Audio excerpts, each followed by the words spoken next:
We are back. Studio is live, the beach is behind us, and the Cleveland Browns offseason is officially heating up. Because while you were enjoying your weekend, two things happened that should have every Browns fan smiling, and one thing that I need to set the record straight on once and for all.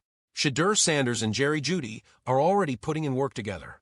The Browns move fast to lock up a key piece of their defense before free agency even officially opens. And the Deshaun Watson comeback conversation? We need to end it. Right now. Today. Let's get into all of it. Let's start with the good stuff, because this right here is exactly what we needed to see. Shedeur Sanders and Jerry Jeudy were spotted getting reps together at T3 Performance in Avon, Ohio. And if you don't know T3, it is the facility where everybody who is anybody in Northeast Ohio goes to train football, basketball, baseball, you name it. Jose Ramirez pops in there. Pro athletes, college prospects, high school. Jose Ramirez pops in there. Pro athletes, college prospects, high school kids working on their craft. It is the real deal. And now Shedeur and Jeudy are in there together, building the chemistry that was completely absent last year. This is Shedeur's second visit to T3, and the fact that these two are voluntarily putting in reps together before anyone is telling them to is a massive sign of where their heads are going into this season. They weren't just running routes either. When they finished their workout, they took time with the high school kids who were in the building. That tells you everything about the character in that room. Now here's why this matters so much. Last year was a disaster on the offensive side of the ball, and let's not sugarcoat it. There was tension. There were distractions. There was frustration from players who felt like they weren't being used right, weren't being given a fair shot, weren't being set up to succeed. A lot of that falls on Kevin Stefanski, the sideline arguments, the way Shedeur was buried early in the season, the decision to give Dillon Gabriel opportunities in the third round when the team needed stability. All of that created a fractured environment that made it nearly impossible for a receiver and a quarterback to get on the same page. But that's done now. Todd Monken is here. The playbook is in hand. And instead of waiting for OTAs to start building their connection, Shedeur and Jeudy are out there right now figuring out where Jeudy likes to cut on a route, how Shedeur likes to anticipate the break, what timing looks like between them at game speed. That is the work. And they're doing it in March. I have been telling you all offseason that Jerry Jeudy is set up for a bounce-back year, and this is exactly the kind of evidence that supports that. Watch. Meanwhile, the top 30 visits keep coming. Markeel Bell, the big left tackle out of the Miami Hurricanes, came through Berea. 6'9", 346 pounds, 36-inch arms. This is a massive human being. He ran a 5.36 at the combine with a 1.84 10-yard split.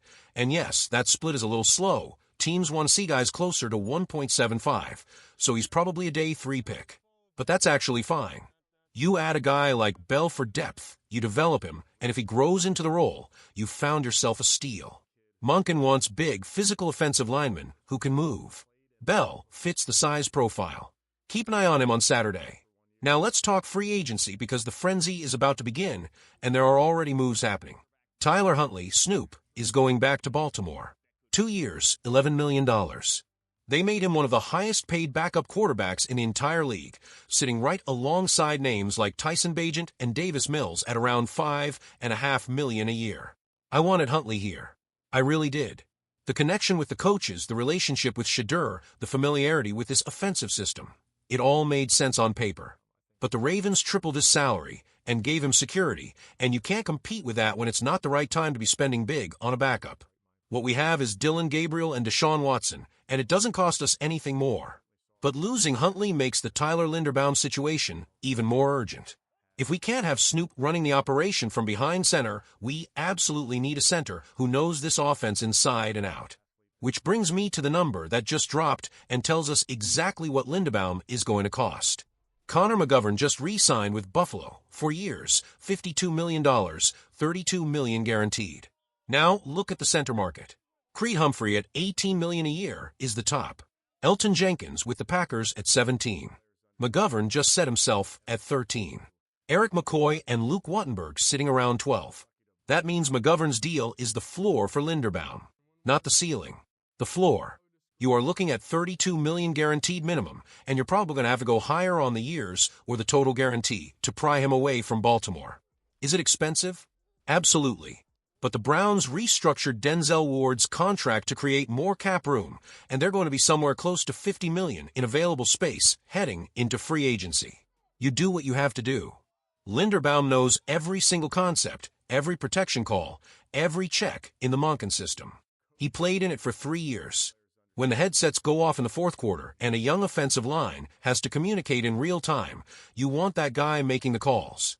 Losing Huntley means we needed the quarterback of the offense. Linderbaum is the quarterback of the offensive line. Go get him. On the defensive side, the Browns wasted no time securing safety Ronnie Hickman. They came in with a qualifying offer in the $5.8 million range for Hickman, who is a restricted free agent with 3 accrued seasons. What that means is he can go talk to other teams, but the Browns have the right to match any offer sheet, and if they choose not to match, they get a second-round pick in return. Either way, they win. But I don't think it comes to that. Hickman had 107 tackles last year, 2 interceptions, 7 pass breakups, and he played some of the best football of his career alongside Grant Delpit in the back end of that defense. He came in as an undrafted free agent and turned himself into a legitimate piece of this secondary.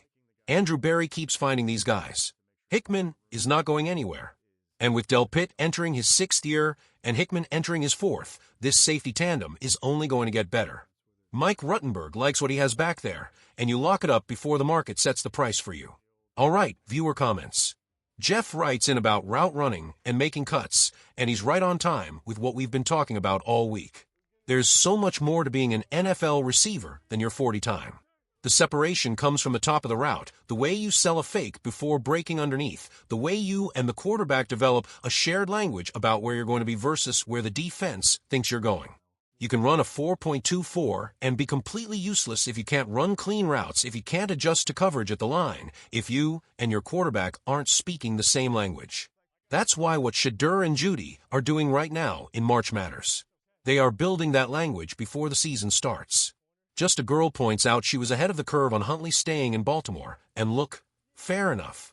But here's my point. With all of the Ravens coaches now in Cleveland, with the relationship Huntley has with Shedeur, with the cap space the Browns had, of course there was a real chance he came here.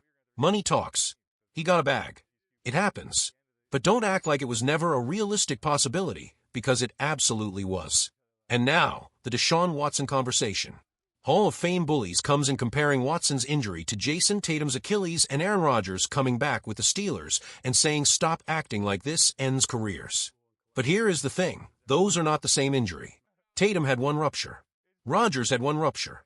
Watson has had 2 ruptures in the same leg within months of each other. That is a completely different medical situation. I am not a doctor. I report what the doctors say. And what the experts say is this: Achilles re-ruptures are rare, severe, and often career-ending in the NFL, especially when they happen during early rehabilitation. Watson's second tear happened during early rehab. Every box that makes this injury as dangerous as it gets, he checks them all. Yes, players like Terrell Suggs, Kirk Cousins, and Aaron Rodgers have returned from single Achilles tear. But no NFL player in documented history has ever returned from 2 Achilles tears in the same tendon within months of each other. 0. So why would I sit here and tell you I think Deshaun Watson is coming back? His entire game was built on his escapability, his mobility, his capacity to extend plays with his legs.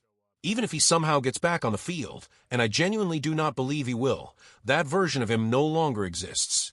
The tendon has been compromised twice. The calf muscles aren't the same. The flexion isn't the same. Unless he transforms overnight into a pure pocket passer who can diagnose defenses at an elite level, the career is over. And all the financial restructuring happening around his contract? That is about the money. That is not about football. The Browns know what the doctors know. This is a business decision being managed, not a comeback being planned. I hope I'm wrong. I genuinely do. But the evidence says I'm not. And until someone shows me an NFL player who came back from this exact injury, I am not changing my position. So here is where we are. The good energy is real. Shedeur and Jeudy are building chemistry before anyone asks them to, and that matters more than people realize. The defense got smarter by locking up Hickman early before the market moves. Free agency opens Monday, and the Linderbaum sweepstakes is the one to watch. The price is going to be steep, but this is not the time to blink. Go get your guy. Go Browns.